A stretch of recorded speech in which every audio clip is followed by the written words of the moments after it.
I'm joined now by one of them here on Bloomberg TV and radio, Polish Foreign Minister Radoslaw Sikorski. Thank you so much for coming back to see us in Washington before your trip to New York, sir. Obviously, it is a big forum, and many allies of Ukraine will be there at the General Assembly. What outcome are you hoping for? I hope we'll reiterate UN support for Ukraine. Remember, the Russian invasion was condemned by a vote in the General Assembly in February 2022 by one of the largest majorities ever. That wasn't a press statement. That was to state the law, that the aggressor was in breach of UN Charter and in breach of its obligation as a permanent member.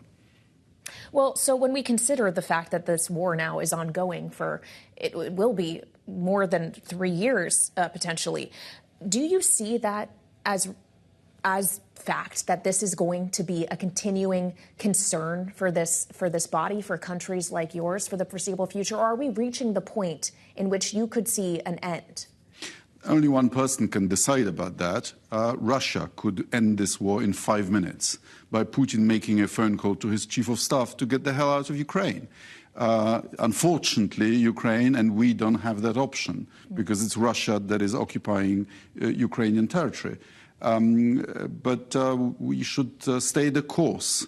Up to 1 million people have already died or been injured in this war. It's the biggest war on the European continent since World War II. Do you think if the U.S. were to change its view on the use of long-range strikes that Ukraine could use offensively into Russia, that could bring about a quicker and perhaps force Vladimir Putin to make the decision you suggest?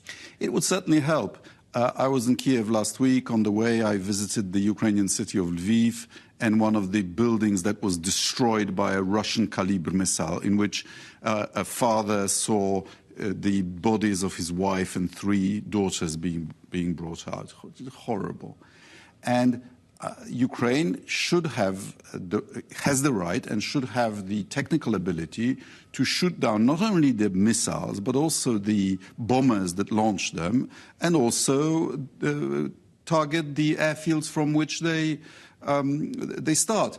This is a completely legitimate self-defense, and we should help Ukraine do that. And of course, that's the military portion of the equation. What about the diplomatic one? President Zelensky suggested recently that Crimea potentially could be solved through diplomatic channels or returned to Ukraine in that way. Do you see that? Those are decisions up to President Zelensky. Poland and the European Union, NATO, we support Ukraine's territorial integrity because it was guaranteed in 1994 under the Budapest Memorandum by Russia, but also by the US and others, in return for Ukraine giving up its nuclear weapons.